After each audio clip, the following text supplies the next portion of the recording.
First, I'd like to express my deepest gratitude to Dean Amos Young and also Dr. Cutter Calloway and Dr. Ryan Bolger for this invitation.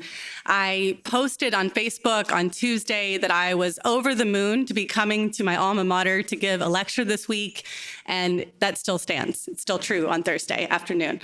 I'm so happy to be here. This is like a coming home for me. Los Angeles is the city that my husband and I love, and it's full of people that we love. So thank you so much to all of you who are here this afternoon. People who are for friends who are like family, this is like family to us right here. So thank you so much to each one of you for participating in this conference and being a part of this really important conversation that we're having. There are numerous technologies that are currently being developed to help people to feel better and be healthier for more years of their lives. It is possible that such technologies will also considerably lengthen people's lifetimes. Now, some of the possibilities are related to genetics, like gene modification and genetic fortune telling. There are also emerging technologies like nanotechnology that could change the way food is made and the way that we get nutrients and energy to live. The idea is to provide optimum nutrition for longevity. Other possibilities are connected to the design and development of robotic parts. A few people have talked about these technologies today. For example, limbs and custom-made organs. Another opportunity is storing organs for transplantation. An extreme version of storage is cryonics. It's an effort to save lives by using temperatures so cold that a person beyond help by today's medicine can be preserved for decades or centuries until a future medical technology can restore that person to full health. All of these advancements like this that we're talking about today are part of a new technological era that is ushering in new possibilities for what some are calling human enhancement. Now, like systematic theologian Ted Peters writes, what I like about the techno-enthusiast among us is the unapologetic extravagance of their vision. I like their zeal for transformation. I like their celebration of the new. The techno-enthusiasts that I would like to address in this lecture are a part of a movement called the transhumanist movement. These techno-enthusiasts are called transhumanists. And if you were here this morning, you heard Ilia Delio talk about transhumanism in contrast to posthumanism. But I'm going to directly address the transhumanist movement and some leading thinkers in that movement this afternoon. You may be wondering, why am I asking you to reflect this afternoon on a relatively small group of mostly white men's desires, goals, and philosophy of life? There are several reasons. Transhumanist aspirations are being backed by billions of dollars. Transhumanist values are shaping healthcare, the nature of work. They're shaping public policies and economics. And transhumanism is forcing us to ask uncomfortable questions then about our deepest desires, the means we use to achieve them, and the final outcome of all of our technological transformations, explains ethicist Ronald Cole Turner.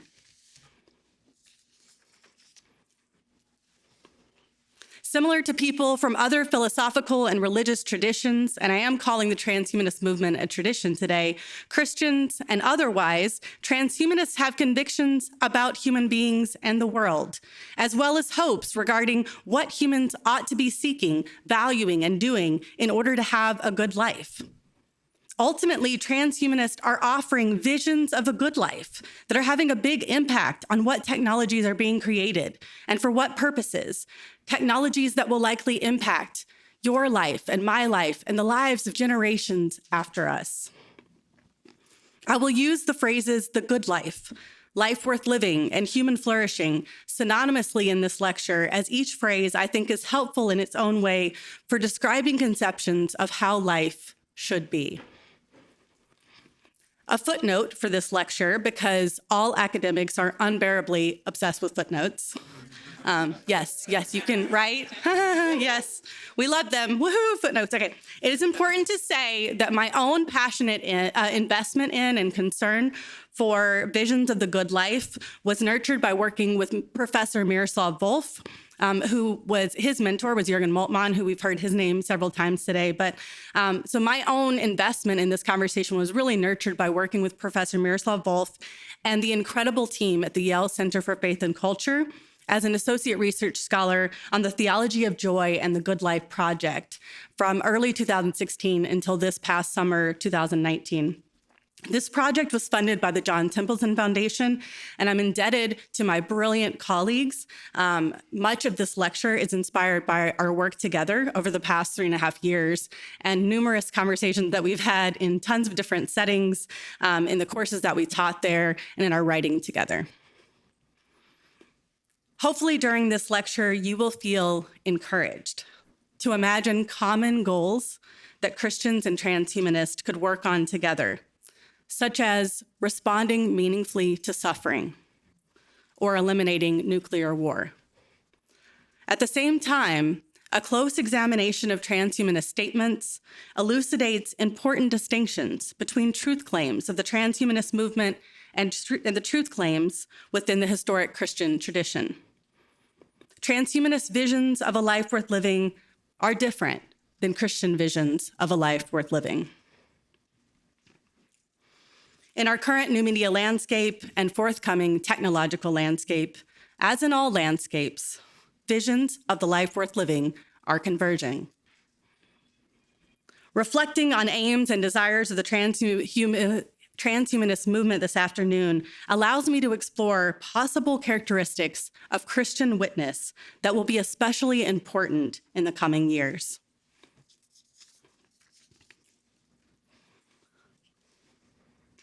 Professor Michael Stroop helpfully clarifies what Christian witness requires. Witness is not a synonym for persuasion, argument, or coercion. Witness runs in two directions, each compounding the other. Witness is both beholding and telling. To behold is to witness something that changes one's existence. Beholding is more than seeing with physical eyes. It is to be captured by a vision. To tell is to do more than recount events with a line of argument in a dispassionate manner. Rather, telling is to convey with one's life and words what has been seen and experienced.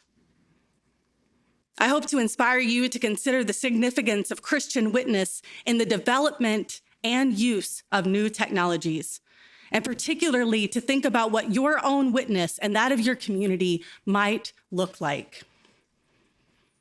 Transhumanism is a modern-day philosophical and cultural movement being articulated and developed primarily by philosophers, technologists, and futurists. Given that the transhumanist movement is still gathering momentum, and every movement or tradition has visions rather than a vision, and such visions are always varied and dynamic, the transhumanist picture I describe will inevitably be incomplete. It is also essential to realize that not all transhumanists have the same goals or believe the same things, similar to people from various denominations within Christianity. However, I do think that assessing particular aspirations and claims of leading people in the transhumanist movement is beneficial for understanding dynamics of our technological landscape, how our might be and could be impacted by such dynamics, and how Christians might influence the design, development, use, transformation of, or rejection of particular technologies. You have a role to play in this conversation. Transhumanist ideals and ethics are heavily influenced by two philosophical traditions, utilitarianism and Nietzschean philosophy, though some transhumanists align more with one tradition than the other. And the thing that's really important to realize as I describe some of the main principles of these two philosophies is that many people in this country, especially in the United States, are guided by the moral philosophies of these two traditions. not just transhumanist. Nick Bostrom, for example, contends that transhumanists have more in common with utilitarianism than Nietzsche. Utilitarianism is a philosophical tradition and ethical theory that is consequentialist. Therefore, morality and good decision-making are purely related to the consequences that they produce.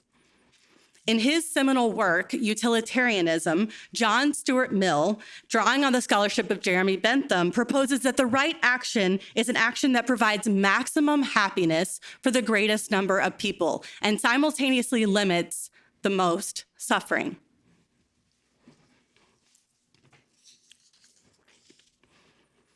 So then what is happiness?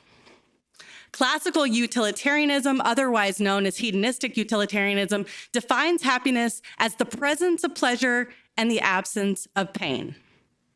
Utilitarian understandings about right action and happiness have influenced transhumanist visions of human flourishing and the technological development that is informed by such visions. In fact, a model of transhumanism identified as post-suffering transhumanism or abolitionism illuminates further connections between values of hedonistic utilitarianism and transhumanism. So post-suffering transhumanism developed by David Pearce, and in his manifesto, he talks more about this. It's called the hedonistic imperative. He focuses on accomplishing the end of sentient suffering and a time when sentient beings live forever with limitless happiness and leisure. Therefore, the kind of circumstances that transhumanists like Pearce advocate for are ones in which all forms of unpleasant experience are abolished. Humanity Plus is the leading organization of the contemporary transhumanist movement. In Humanity Plus's explanation of why people would want to live forever, happiness is also a central concern. And here's what the organization says. The goal is more healthy, happy, productive years. Ideally, everybody should have the right to choose when and how to die or not to die. Transhumanists want to live longer because they want to do, learn, and experience more, have more fun, and spend more time with loved ones. Even if you're not a transhumanist, or even plenty of Americans who might not align with transhumanism, probably would really enjoy this statement. While Bostrom contends that transhumanism is more aligned with utilitarianism than Nietzschean ideals, and the connections are obvious in the last few quotes, other transhumanists like Max Moore and Stefan Lorenz Zorgner, see significant similarities between the concept of the post-human, as put forward by some transhumanists, and Nietzsche's concept of the overhuman. And Max Moore, he says, importantly, though, although there are clear parallels between Nietzsche's thinking and some core transhumanist ideals, the latter are inspired very selectively by the former. And so you might be wondering, like, what Nietzschean ideal are some transhumanists really drawn to? Well, just as some are drawn to particular aspects of utilitarianism, like increasing pleasure and reducing pain, abolishing suffering, and/or lifting up actions that provide maximum happiness for the greatest number of people and reducing pain, other transhumanists focus particularly on Nietzsche's concept of the will to power. Nietzsche believed the fundamental instinct of life is the expansion of power. In other words, for Nietzsche, the great and small human struggle always revolves around superiority, growth, expansion, and power. The key to the good life for Nietzsche was becoming an overcomer by embracing one's own power, individuality, and freedom. As I describe aspirations, claims, and principles of specific leaders within the transhumanist movement, you're going to be noticing the influence of both utilitarianism and Nietzschean philosophy. Humanity Plus explains that transhumanists advocate for the well-being of all sentience in whatever form it takes now and in the future.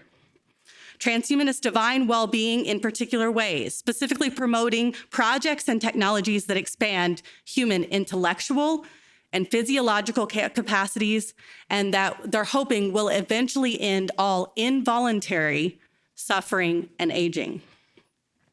Some transhumanists, like Zoltan Istvan, who ran for president in 2016, imagine that death is a solvable problem. Transhumanists then are encouraging and supporting primarily well-being, freedom of choice, the reduction of suffering and aging, and the end of death. In view of this, nurturing an alternative vision of human flourishing in our current and forthcoming technological landscape means that we need to do really careful, critical, and theological work and be really cautious that Christian witness does not involve justifying, glorifying, or promoting suffering and death. In fact, leading futurist who works for Google, Ray Kurzweil, critiques religion for this very thing, writing, "The primary role of the traditional religion is deathist rationalization. That is, rationalizing the tragedy of death as a good thing." Powerful Christian witness in our current and forthcoming technological landscape is and will be life-affirming. There are many ways Christian witness can be life-affirming while remaining committed to Christian beliefs, values, and practices. This afternoon, I'm going to suggest several characteristics of life-affirming witness. But such witness could take on many forms. So I'm just hoping to spark your imagination this afternoon. These are just a few possibilities. In his essay, Transhumanism, where the term was coined, the evolutionary biologist Julian Huxley describes the importance of enhancing humanity through exploring human nature and its possibilities. The goal of Humanity Plus is for people to be better than well. Like Huxley believed in the mid-1950s, Humanity Plus members also believe that humanity's potential is still mostly unrealized. And there are possible scenarios that lead to wonderful and exceedingly worthwhile enhanced human conditions, as they put it on their website. Max Moore, an executive advisor to Humanity Plus, published the foundational transhumanist essay, and it's called Transhumanism: Toward a Futurist Philosophy, in 1990, where he defines transhumanism as a class of philosophies of life that seek the continuation and acceleration of the evolution of intelligent life beyond its current human form and human limitations. The prefix trans, when combined with the word human, suggests that what humans need to do is to go beyond or to change thoroughly our current condition. Leading transhumanist Nick Bostrom explains, transhumanists emphasize the enormous potential for genuine improvements in human well-being and human flourishing that are attainable only via technological transformation. So, transhumanist visions of the good life are focused on self-transformation and improvement through technological solutions. These are ideals that are being lifted up by the movement. Technology and self-transformation and improvement have a place in people's lives, right? Each one of these things in and of themselves, they have a place in our lives today. However, while technology, improvement, and self-transformation can be a part of human flourishing, each in its own way can also become an impediment to human flourishing. Technology is sometimes developed, as was just talked about by Sarah, it's sometimes developed and used for damaging purposes, and thus can contribute to malign circumstances, harmful practices, and destructive feelings. Improvement is often ambiguous, lacking guiding principles, which can nurture insecurity and anxiety. And then fixating on self-transformation can cause an obsessive turn inward that then nurtures fear of rejection and loneliness and negative social comparison. Importantly, technological solutions, self-transformation, and improvement can thwart our efforts to live the true life when these things are not directed toward a meaningful purpose. In a technological landscape fixated on means, powerful Christian witness includes passionate investment in and personal concern with meaningful ends. Miroslav, in a conversation we had one day around the table in a staff meeting, said, we've become, many of us, too many of us, experts at means and amateurs at ends. Part of being life-affirming is testifying to the importance of living toward meaningful ends. Christian witness involves invitations to think about the ultimate aim of all of our endeavors. So what should be the ultimate aim of technological solutions, improvement, and self-transformation from a Christian perspective? Rather than being focused on human enhancement, Christians witness to the hope of becoming more fully human. A quest exemplified in the life and teachings of Jesus. Christian communities behold and tell that the image of God in all of its fullness has been revealed and restored in Jesus Christ, in whom we find our true humanity. Jesus is the key to human flourishing. Not technology, not improvement, not self-transformation. All good things when they are a means to a meaningful end. In my book, Always On, I explore diminished humanness, which I believe is the chief challenge of our new media landscape. James Baldwin writes, "What human beings believe, do, and cause others to endure testifies to their inhumanity and fear." The shape of Christian witness in a technological era must be informed by a desire for words and deeds that testify to our humanity, as understood in light of the life and teachings of Jesus. Jesus' life and teachings illustrated the good life as a life rooted in God's character as universal and unconditional and omnipotent love, writes Miroslav Volf and Matthew Krosman. The source of Jesus' identity was God's unchanging, unconditional, relentless love. Marcus Borg explains the path of transformation of which Jesus spoke leads from a life of requirements and measuring up, whether to culture or to God, to a life of relationship with God. It leads from a life of anxiety to a life of peace and trust. It leads from the bondage of self-preoccupation to the freedom of self-forgetfulness. Self-forgetfulness is not rooted in self-hatred or self-neglect. Rather, it is rooted in the understanding that God's love ensures that you do not need to seek or market your value. And I think that we are so used to conditional love, conditional worthiness, conditional relationships based on things like improvement, that it is really hard, even in seminaries, right? That it is really hard for us to fathom, as Jesus did, the idea that we are unconditionally loved. The quest during this new media landscape, as in any other context or time, is continual surrender, receptivity, and acceptance of this love, which could be summarized as abiding in God's love. Now, love is a true telos. Love is not a means, not something to be instrumentalized. Rather, it is an ultimate end that we can be oriented by and live toward. Whereas transhumanist visions of self-transformation involve achieving one's intellectual potential and looking inward, being rooted in God's love nurtures self-transcendence. God's love looks like reaching out beyond the self, back toward God and out toward others, and recognizing our interconnectedness with God and with others and with creation. As demonstrated in Genesis 2, John 1, 1 Corinthians 12, 1 John 4, 7 through 16. Self-transcendence draws attention to the importance not just of the psychological, intellectual, and physical dimensions of people's lives, which transhumanists focus on transforming, but also of the relational and spiritual aspects of our humanity.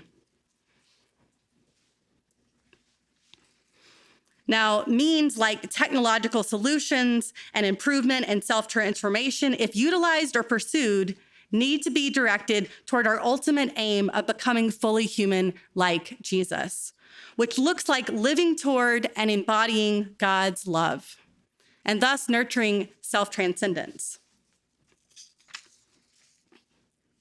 Aiming for improvement and self-transformation without love as an ultimate concern often adds to suffering rather than eliminating it.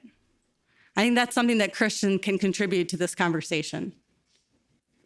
Valuing improvement and self-transformation without love will likely contribute to further classification, categorization, comparison, and competition between human beings, all of which can be linked to injustice, oppression, and often forms of cruelty. In light of this, transhumanist visions of the good life raise important concerns about the human body and questions about what constitutes a human being. Christian witness in a technological age includes attentiveness to the integrated human being, communal discernment about technological transformations, affirmation of the dignity of all bodies, and appreciation for the diversity in human forms. Contemporary transhumanists want human beings to focus on realizing our full potential through fundamentally improving the human condition psychologically, intellectually, and physically. Some things are being left out. Are you noticing? Theologian John Zimmerman, co-leader of a significant project reflecting on human flourishing in a technological age, rightly contends, the whole living human being is a person. Human subjectivity is a totality characterized by an embodied, socially constituted, historical, self-reflexive awareness of and relation to the world and others. Christian witness that is life-affirming values every dimension of personhood. Christian communities witness with their deeds and our words to the nature and significance of the integrated self, a self not just with intellectual, psychological, and physical dimensions, but also a self with emotional, social, spiritual, and physical dimensions. Additionally, aspirations of enhancing humanity or human possibility and ending involuntary suffering and aging could easily encourage preference for particular kinds of able-bodiedness and intellectual capacity, veneration of youthfulness, as well as an underlying disdain for human frailties and an indifference to one's own body. Humanity Plus promises increased opportunity for individuals to shape themselves and their lives according to their informed wishes. However, Christian ethicist Devin Stahl rightly points out that far too often, technologies that were created to be freely chosen become legally or at least socially obligatory. It is imaginable that a consequence of individuals having to decide how long to prolong their life could be even more emotionally and mentally taxing for people than it is today. And when you're thinking about pastoral care, this is really important to consider. It is already very difficult for individuals and families to determine how much medical intervention human beings should allow for. And so Christian witness should involve invitations into communal discernment about technological transformations. We need to help one another to discern what technological advancements are worth pursuing and what human improvements are worth wanting. How long should we live? Fuller's own practical theologian and my PhD mentor, Mark Lau Branson, explains, whatever the nature or cause or impact of a disruption, God is always on the ground, among us, among our neighbors, initiating with love, hope, and sometimes judgment. Christians witness to the belief that God is among us, always initiating, always inviting, and therefore we must always parallel the question, what should we do, with the question, what, God, are you doing?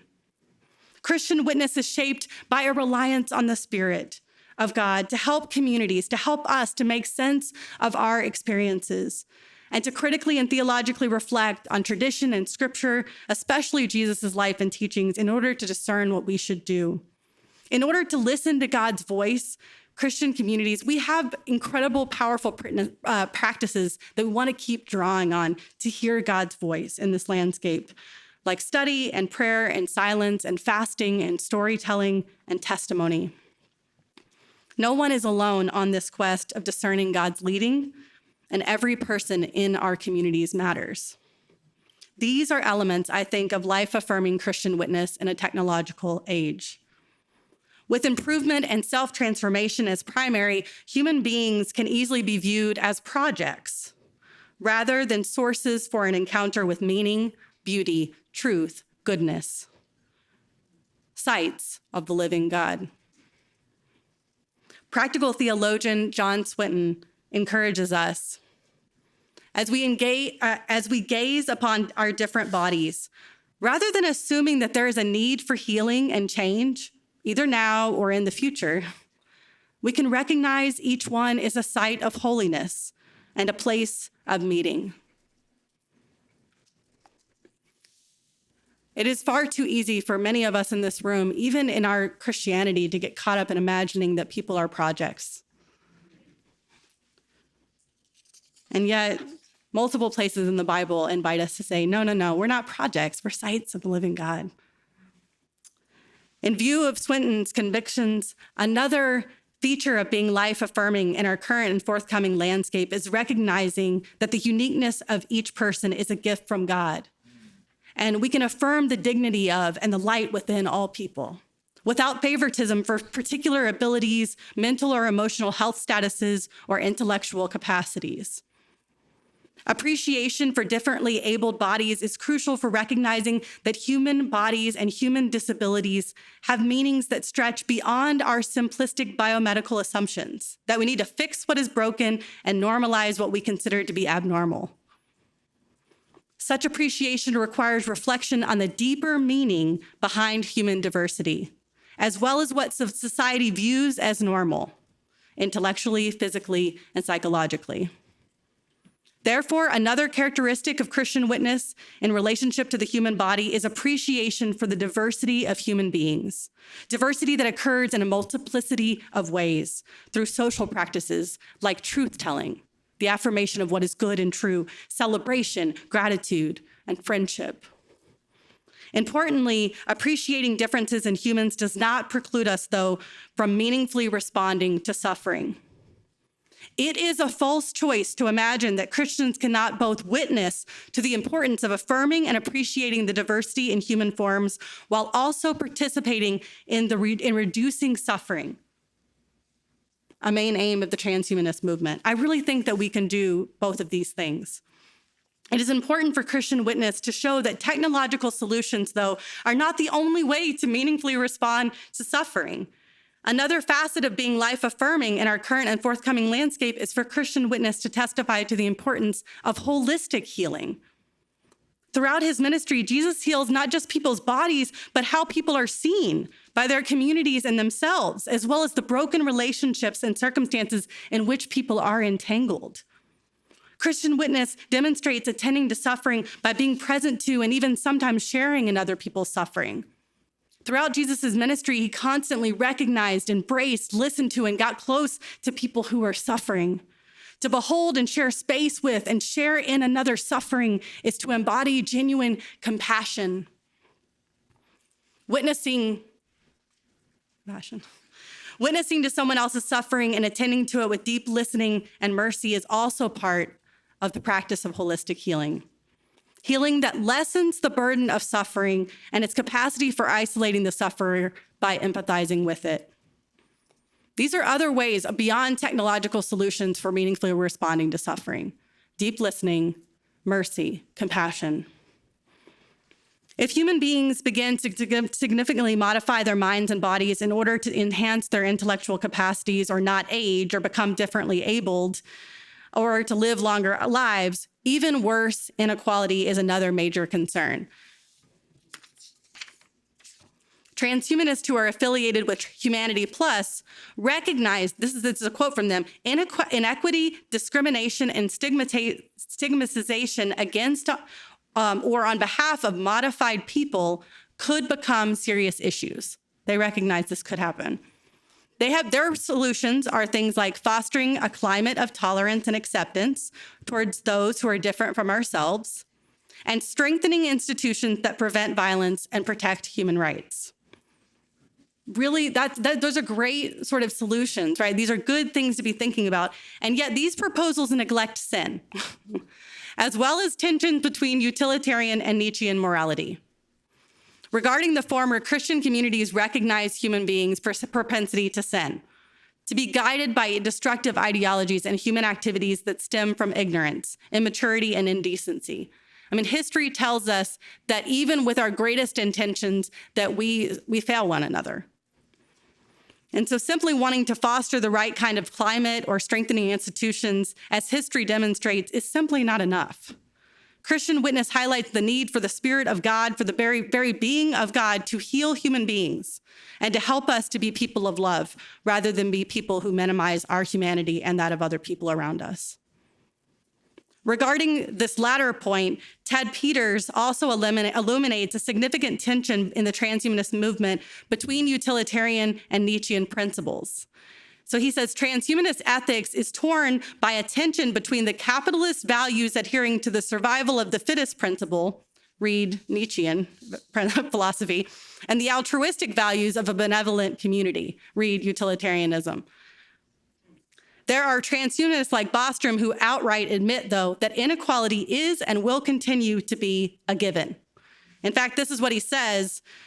He explains that transhumanists accept a wide range of inequalities because they are deserved, have social benefits, or are unavoidable co-commitments to free individuals making their own and sometimes foolish choices about how to live their lives, and believe an increase in unjust inequalities due to technology is not a sufficient reason for discouraging the development and use of the technology.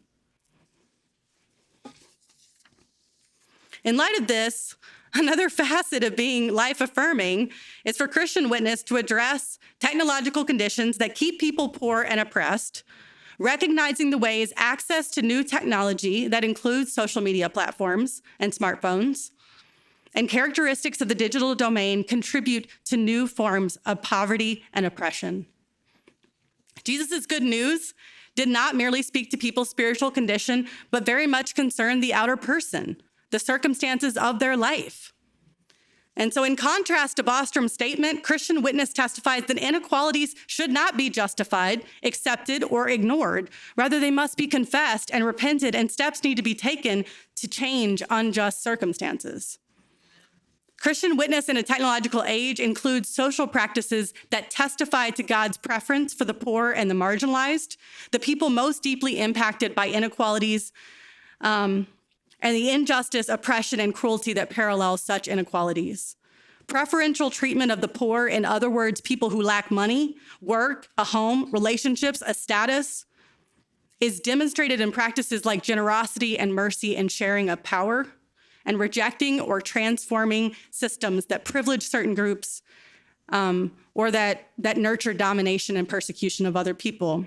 In a technological age with concerns for longer lifespans, Christian witness will need to include attention to the implications of longer lifespans for deepening disparities in these three areas, especially wealth, consumption and power, and work.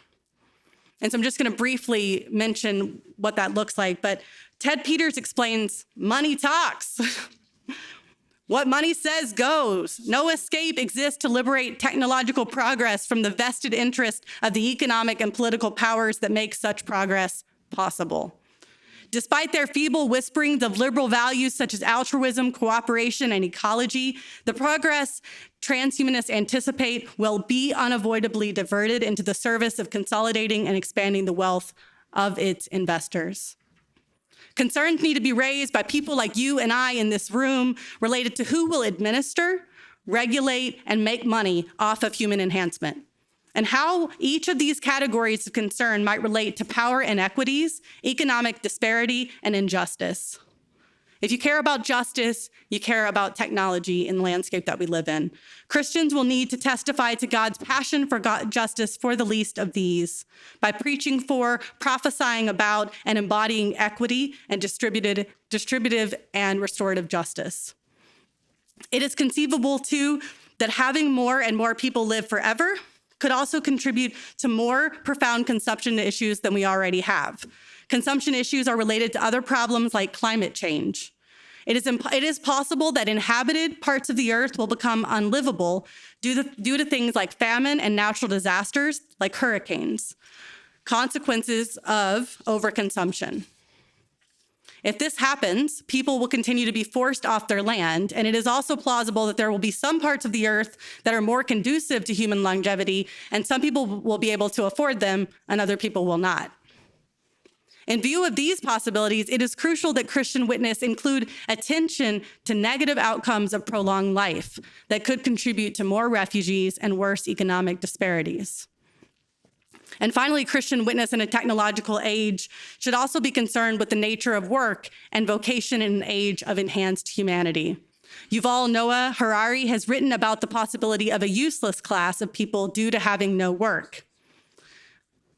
As a result of biological inequality, people whose cognitive and physical abilities render them unemployable. Christian witness involves then imaginatively responding to how new issues related to work and vocation that technology could produce, like how do we address these? And connected to this, Christian communities need to discern ways to address technological design, though this is extremely difficult work. And part of this work involves public theology, openly articulating in powerful, compelling ways Christian visions of flourishing life in a new media landscape. It's important for us to be able to clearly articulate our own goals and our aspirations and beliefs as it relates to technology design. And members of Christian communities can also participate in advocacy work that hold technology companies accountable to designing new media that nurtures flourishing. Advocacy work can also involve encouraging user experience designers at tech companies to focus on creating design features of technology that invite activities that nurture connection rather than contribute to diminished humanness. And then also you can support tech companies that are doing really good work. Christian communities can support app creators who offer free education courses, things like that. There are people out there who are doing some really incredible work, and we can support the work that they're doing. In closing, please have an interested conversation in your Christian community about technology and social media. That's another, if you feel like all these other areas are overwhelming you today, where you can start is just having a meaningful conversation, a constructive conversation about new media in your Christian community. You can talk to people about how is technology impacting your life? What are your experiences like?